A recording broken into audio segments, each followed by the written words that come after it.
നമസ്കാരം. ഗോവിന്ദംപുരി. നമ്മൾ അമ്പലത്തിൽ പോക്കിനെ കുറിച്ചും ദർശനത്തെക്കുറിച്ചും നമസ്കാരത്തെക്കുറിച്ചും പ്രദക്ഷിണത്തെക്കുറിച്ചും ഒക്കെ ഞാൻ നിങ്ങളുമായിട്ട് സംവദിച്ച പോലെ വേറെ ആരും സംവദിച്ചിട്ടില്ല.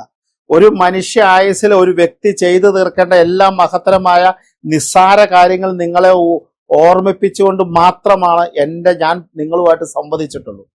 ഞാൻ ഈ കഴിഞ്ഞ ദിവസം കേട്ട ഒരു കഥയുടെ ബാക്കിയാണ് നിങ്ങളോട് പറയാൻ പോകുന്നത്. പുരുഷന്മാരെ നമ്മൾ അമ്പലത്തിൽ നമ്മൾ സാധാരണ പറയാറുണ്ട്, പ്രദക്ഷിണം വെക്കുക. യാനി പാപാനി ജന്മാന്തര കൃതാനി ധാനി ധാനി വിനിശ്വന്തി പ്രദക്ഷിണ പദേ പദേ പ്രദക്ഷിണ പദേ പദേ. ഒരു മനുഷ്യൻ ഒരു ദേവസങ്കല്പത്തില് ഭഗവാന്റെ ശ്രീകോലിന് ചുറ്റും ചുറ്റമ്പലത്തിന് ചുറ്റും ഭഗവാനെ ധ്യാനിച്ചുകൊണ്ട് ഭഗവത് നാമങ്ങൾ ഉരുവിട്ടുകൊണ്ട് ഭഗവാനെ മനസ്സിൽ പൂർണ്ണമായി പ്രതിഷ്ഠിച്ചുകൊണ്ട് ആ ഭഗവാന്റെ ചുറ്റും നമസ്കരിക്കുന്നതിനെയാണ്, പ്രദക്ഷിണം വെക്കുന്നതിനെയാണ് പ്രദക്ഷിണം എന്ന് പറയുന്നത്. അങ്ങനെ അദ്ദേഹത്തിന് ഓരോരുത്തർക്കും ഓരോ സങ്കല്പം അനുസരിച്ചാണ് നമ്മൾ പ്രദക്ഷിണാദികൾ ചെയ്യുന്നത്. ആ പ്രദക്ഷിണം ചെയ്യുമ്പോൾ നമ്മുടെ ജന്മാന്തരങ്ങളായി നിൽക്കുന്ന എല്ലാ ശാപതാപങ്ങളും ദുരിതങ്ങളും നമ്മളിൽ നിന്ന് ഓരോ അടിപ്രദക്ഷിണം ചെയ്യുമ്പോഴും നമ്മളിൽ നിന്ന് ദേവനിലേക്ക് ലഭിച്ച് ദേവനിലേക്ക് മാറി നമ്മൾ പാപവിമുക്തരാവുന്നു, ദോഷവിമുക്തരാവണു. അങ്ങനെയാണ് സങ്കല്പം. ഗുരുവായൂർ പോലെ ഏറ്റുമാനൂര് പോലെ അങ്ങനെ മഹത്തരമായി നിൽക്കുന്ന അമ്പലങ്ങളിലൊക്കെ പുരുഷന്മാര് ശയനപ്രദക്ഷിണം ചെയ്യാറുണ്ട്. ശയനപ്രദക്ഷിണ വിധി നമുക്കറിയാം. അവരത്തെ കുളത്തിൽ തന്നെ മുങ്ങിക്കുളിച്ച് ഈറനൊടുത്താണ് നമ്മൾ ശയനപ്രദക്ഷിണം ചെയ്യുന്നത്. ഞാൻ അതുമല്ല പറയാൻ പോകുന്നത്, അടിപ്രദക്ഷിണത്തെ കുറിച്ചാണ് പറയുന്നത്. ഈ അടിപ്രദക്ഷിണം സ്ത്രീകൾ ചെയ്യുന്ന അടിപ്രദക്ഷിണമാണ്. അടിപ്രദക്ഷിണം എല്ലാവരും വിചാരിച്ചങ്ങനെ ഇത് ഗുരുവായൂർ മാത്രമേ അടിപ്രദക്ഷിണമുള്ളൂ, ബാക്കി ലോകത്തെങ്ങും അടിപ്രദക്ഷിണം ഇല്ല. അങ്ങനെ ഒരു ധാരണയുണ്ട്, തെറ്റിദ്ധാരണയുണ്ട്. അങ്ങനെയല്ല. ലോകത്തുള്ള ഏത് ദൈവസങ്കല്പത്തിന്റെ മുമ്പിലും എല്ലാ സ്ത്രീകൾക്കും അടിപ്രദക്ഷിണം ചെയ്യാം. എന്താണ് അടിവെച്ചുള്ള പ്രദക്ഷിണം? കാരണം ഒരുപാട് ആൾക്കാർ എന്നോട് ചോദിച്ചുകൊണ്ടിരിക്കുന്നതാണ്, ഒരുപാട് പേര്, ഞങ്ങളുടെ അമ്പലത്തിൽ അടിപ്രദക്ഷിണം വെക്കാവോ തിരുമേനി, ഞങ്ങൾ എന്തിനാ അടിപ്രദക്ഷിണം വെക്കണം? അങ്ങനെയൊക്കെ കിടക്കുന്നത്. ശരിക്കും ഈ അടി എന്ന് പറയുന്ന സാധനം നമ്മൾ ഒരു കാൽപാദം മുറിയാതെ ഒരു പാദം വെച്ചിട്ട് ആ പാദത്തിന്റെ ചൂണ്ടുവിരൽ തൊട്ട് അടുത്ത പാദം വെച്ചുള്ള പ്രദക്ഷിണത്തെയാണ് അടിപ്രദക്ഷിണം എന്ന് പറയുന്നത്. അതായത് ആ ഓരോ അടിയും നമ്മൾ ആ പ്രദക്ഷിണ പാതയിലെ 1 ഇഞ്ച് സ്ഥലം പോലും നമ്മുടെ പാദം, അതായത് ഈ വെക്കുന്ന കാലത്തിന്റെ തൊട്ട് മുമ്പ് ചേർത്ത് അടുത്ത കാല് ഇങ്ങനെ വെച്ചു പോകുന്നതാണ് അടിപ്രദക്ഷിണം എന്ന് പറയുന്നത്. നമുക്കറിയാം, ശക്തമായി നിൽക്കുന്ന ദുരിതങ്ങൾ കൊണ്ടും സങ്കടങ്ങൾ കൊണ്ടും നിറയുന്ന വ്യക്തിക്ക്, അല്ലെങ്കിൽ വളരെ ഒരു ബുദ്ധിമുട്ടല്ല പല ബുദ്ധിമുട്ടുകൾ പല രീതിയിൽ വന്നുകൊണ്ടിരിക്കുന്ന ആൾക്കാരോട് ഒരുപാട് പേരോട് ഞാൻ പറയാറുണ്ട്, നിങ്ങൾ കൃഷ്ണൻ 9 പ്രദക്ഷിണം ചെയ്യൂ. അടിപ്രദക്ഷിണമല്ല, സാധാരണ പ്രദക്ഷിണം ചെയ്യൂ. അതുപോലെ 12 പ്രദക്ഷിണം ചെയ്യൂ. ഭദ്രകാളിക്ക് 12 പ്രദക്ഷിണം ചെയ്യൂ. ഞാൻ എന്തിനാ ഇത് പറയുന്നത് വെച്ചാൽ, ആ പ്രദക്ഷിണം കൊണ്ട് മാത്രം അവർ രക്ഷ നേടുന്നുണ്ട്. അത് കഴിയുമ്പോൾ എന്തെന്നില്ലാത്തൊരാശ്വാസം എന്നിലേക്ക് വന്നു തിരുമേനി എന്ന് പറയുന്നത്. അത് ആചാര്യന്മാര് പറഞ്ഞിട്ടുണ്ട്. യാനി ച പാപാനി ജന്മാന്തര കൃതാനി ച. ജന്മാന്തരങ്ങളായി നിൽക്കുന്ന സകല പാപങ്ങളും സർവ്വ ദുരിതങ്ങളും പ്രദക്ഷിണ പദത്തിലൂടെ നമുക്ക് മാറിക്കിട്ടുന്നു. പ്രദക്ഷിണം ചെയ്ത് മാറി പോകുന്നു എന്ന് പറഞ്ഞു. അപ്പൊ ആ ഒരു സങ്കല്പം തന്നെയാണത്. അപ്പൊ അത് തന്നെ സ്ത്രീകൾ അടിപ്രദക്ഷിണം ചെയ്ത് കഴിഞ്ഞാൽ, കാരണം അവർക്ക് ഏറ്റവും ശക്തമായ പ്രദക്ഷിണമാണ് സ്ത്രീകളുടെ അടിപ്രദക്ഷിണം.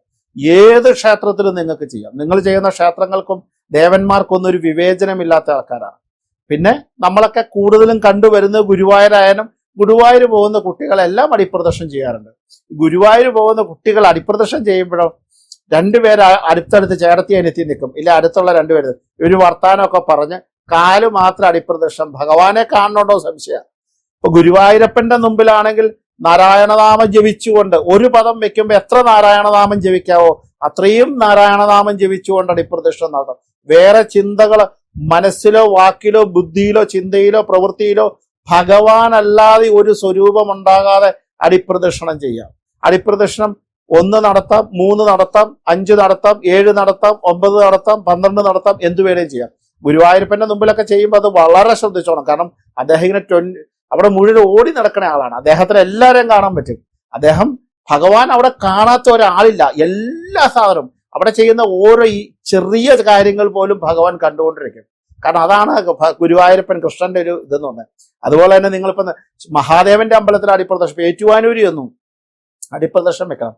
ആ ഏറ്റുവാനൂരപ്പന്റെ അടുത്ത് കഴിഞ്ഞാൽ എന്താ പറയുക, സർവ്വ രോഗദുരിതങ്ങൾക്കും സർവ്വ സങ്കടങ്ങൾക്കും സർവ്വ കഷ്ടതകൾക്കും ഏറ്റുവാനൂരപ്പലെ അമ്പലത്തിലെ അടിപ്രദക്ഷം നല്ലതാണ്. സർവൈശ്വര്യത്തിനും സന്താനങ്ങൾക്കും സമ്പൽ സമൃദ്ധിക്കും വിഷ്ണുവിന്റെ അമ്പലത്തിലും കൃഷ്ണന്റെ അമ്പലത്തിലും ഗുരുവായൂരപ്പന്റെ മുമ്പിലത്തിലുള്ള അടിപ്രദക്ഷം വളരെ നല്ലതാണ്. ശാരീരികമായ ദുരിതങ്ങൾക്കും മാനസികമായ ദുരിതങ്ങൾക്കും അനാവശ്യമായി നിൽക്കുന്ന ബന്ധുജന കലഹത്തിനും ഏറ്റവും നല്ലതാണ് ദുർഗയുടെയും ഭദ്രകാളിയുടെയും മുമ്പിലുള്ള അടിപ്രദക്ഷിണം. സർവ്വ വിഘ്നങ്ങളും മാറ്റി സർവൈശ്വര്യത്തിലേക്ക് എത്തിക്കാൻ ഗണപതി ഭഗവാന്റെ മുമ്പിൽ അടിപ്രദക്ഷിണം നല്ലതാണ്. ജാതകദോഷങ്ങളും ഗ്രഹപ്രാദോഷങ്ങളും അങ്ങനെയുള്ള ദുരിതങ്ങള്, സങ്കടങ്ങള്, അങ്ങനെ മാനസികമായി നിൽക്കുന്ന സകല പീഡങ്ങൾക്കും സമ്പൽ സമൃദ്ധിക്കും സുബ്രഹ്മണ്യ ഭഗവാന് നല്ലതാണ് അടിപ്രദക്ഷിണം. അപ്പൊ അടിപ്രദക്ഷിണം എവിടെയും ചെയ്യാം. സ്ത്രീകളുടെ അടിപ്രദക്ഷിണം അത് വളരെ ഗംഭീരം തന്നെയാണ്. മനസ്സിൽ ഈശ്വര സങ്കല്പത്തെ നിറച്ചുകൊണ്ട്, മനസ്സിൽ ഈശ്വരനാമങ്ങൾ ഉരുവിട്ടുകൊണ്ട്, ഓരോ പദത്തിലും എന്റെ ദുരിതങ്ങൾ ദേവനിലേക്ക് ലയിക്കുന്നു എന്ന മാനസിക സങ്കല്പത്തിലൂടെ ആ ഭഗവാനെ പൂർണ്ണമായിട്ട് മനസ്സിൽ പ്രതിഷ്ഠ കഴിച്ചുകൊണ്ട്, മറ്റൊന്നും ദർശിക്കാതെ മറ്റൊന്നും കാണാതെ നാമജപാദികളാൽ മാത്രം പുഷ്പാഞ്ജലികൾ കഴിച്ചുകൊണ്ട്, നാമജപം കൊണ്ട് സ്മരിച്ചുകൊണ്ട് ആ ഭഗവാന്റെ ചുറ്റും അല്ലെങ്കിൽ ആ തിരുമുറ്റത്ത് അദ്ദേഹത്തിന് വേണ്ടിയിട്ട് ഒരു ഇഞ്ച് സ്ഥലം ബാക്കിയാക്കാതെ കൃത്യമായി അടിപ്രദക്ഷിണം ചെയ്ത് തിരിച്ചു വന്ന് മുട്ടുകുത്തി നമസ്കരിച്ച് സാഷ്ടാംഗം നമസ്കരിച്ച് നമ്മൾ നമ്മുടെ ഭഗവാനെ നമ്മളെ ഏൽപ്പിച്ചു കഴിഞ്ഞാൽ കേമാണ്, വളരെ കേമാണ്. ഒന്നും പറയാനില്ല. അതിഗംഭീരാണ് അടിപ്രദക്ഷിണം. അതിന്റെ സങ്കല്പത്തിലാണ് കാര്യം. നമ്മൾ ഓടി നടന്ന് ചെയ്യാന്നുള്ളതല്ല, മറ്റേ ആക്കടെ മുമ്പിൽ എത്തുക എന്നൊരു സങ്കല്പത്തിലാവരുത് അടിപ്രദക്ഷിണം. നമ്മളൊന്നും കാണില്ല. അവിടെ ആനയടഞ്ഞാലും മഴ പെയ്താലും ഒന്നും കാണില്ല, ഒന്നും കാണുകയില്ല. കാരണം അത്ര സ്വരൂപം ഇങ്ങനെ മനസ്സിലേക്ക് നിറഞ്ഞു നിൽക്കണം. ആ സങ്കല്പം അങ്ങനെ നിറഞ്ഞു നിൽക്കണം. ആ രൂപത്തെ ആവാഹിച്ച് മനസ്സിൽ കൊണ്ടുവരണം. അദ്ദേഹത്തിന്റെ നാമജപതങ്ങളാൽ ശരിക്കും പൂർണ്ണമായിട്ട് മനസ്സിങ്ങനെ എന്താ പറയുക, ഒരു ഉത്സവ ലഹരിയിലാവണം. അങ്ങനെ അടിപ്രദക്ഷിണം വെച്ചോളൂ. അതിന്റെ ഫലം സുനിശ്ചിതമാണ്. അടുത്തുള്ള ക്ഷേത്രം ഭദ്രകാളിയുടെയാണ്. 7 ചൊവ്വാഴ്ച നിങ്ങൾക്ക് അടിപ്രദക്ഷിണം വെക്കാം. ദുർഗയുടെയാണ്. 7 വെള്ളിയാഴ്ച അടിപ്രദക്ഷിണം ചെയ്യാം. മഹാദേവന്റെയാണ്. 7 ഞായറാഴ്ച അടിപ്രദക്ഷിണം ചെയ്യാം. ശാസ്താവിന്റെയാണ്. 7 ശനിയാഴ്ച അടിപ്രദക്ഷിണം ചെയ്യാം. സുബ്രഹ്മണ്യയാണ്. 7 ചൊവ്വാഴ്ച അടിപ്രദക്ഷിണം ചെയ്യാം. നമ്മൾ നിരീക്കുന്ന കാര്യങ്ങൾക്ക് വേണ്ടി നമുക്ക് ചെയ്യാം. പ്രാർത്ഥനാ സങ്കല്പത്തോട് ചെയ്യാം. ഒറ്റ പ്രദക്ഷിണം ആയാലും മതി. അപ്പൊ അടിപ്രദക്ഷിണം എന്ന് പറയുന്നത് സങ്കല്പത്തിൽ ഏറ്റവും ഔന്നത്യമുള്ളതും ഗുണത്തിൽ ഏറ്റവും കേമത്വവുമായതുകൊണ്ട് അടിപ്രദക്ഷിണം വളരെ കേമാണ്. സ്ത്രീകളുടെ സൗഭാഗ്യത്തിനും ഐശ്വര്യത്തിനും ഇതിപ്പരം കേമമായൊരു വഴിപാടില്ല. സ്ത്രീകൾക്ക് ഏറ്റവും നല്ല നന്മ തരുന്നതാണ് അടിപ്രദക്ഷിണം.